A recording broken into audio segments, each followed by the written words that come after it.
Welcome back, YouTube, to another how-to cooking video, how to make Texas toast. It's very easy. You need a really good white bread that's thick cut. You need a really good butter. And you could either use garlic powder or cloves. You could break this apart and just grate it, chop it. But it's really easy just to use garlic powder, and this only takes a couple minutes. Alright, so the first step is to leave butter out and let it get soft at room temperature for a couple hours.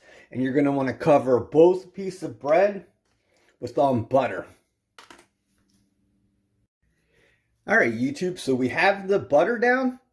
Now you're going to want to take this garlic powder and just put some on both pieces of bread. Doesn't matter if you have too much, because this is Texas toast. Like I said, if you didn't want to use garlic powder, you could take fresh garlic and grate it, chop it up. So see you at the pan. Okay guys, we have a pan on medium. We coated it with butter. And we're going to take our toast and put the bread down. And another thing is, you can put butter and garlic on this and make both sides that. So the thing you're going to want to do is just keep turning this. And you're going to make it to the color that you prefer. And you could see the butter start to bubble. Alright, so we're in a couple minutes of cooking this. Like I said, this takes like 3 to 5 minutes depending on your stove. So take a fork or spoon and just keep turning this. And like I said, you could do the other side. But you'll see it start to turn brown.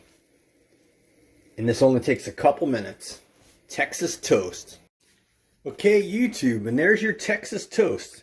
Look at that. Why buy it in the frozen section when you can make it yourself? And like I said, it's 5 minutes, and it only takes 3 ingredients: bread, garlic, and butter. So if you like how-to recipes, different tips, please subscribe, hit the bell, and I'll bring you a lot more in the future. Bye-bye, Dan Soy Cook. God bless.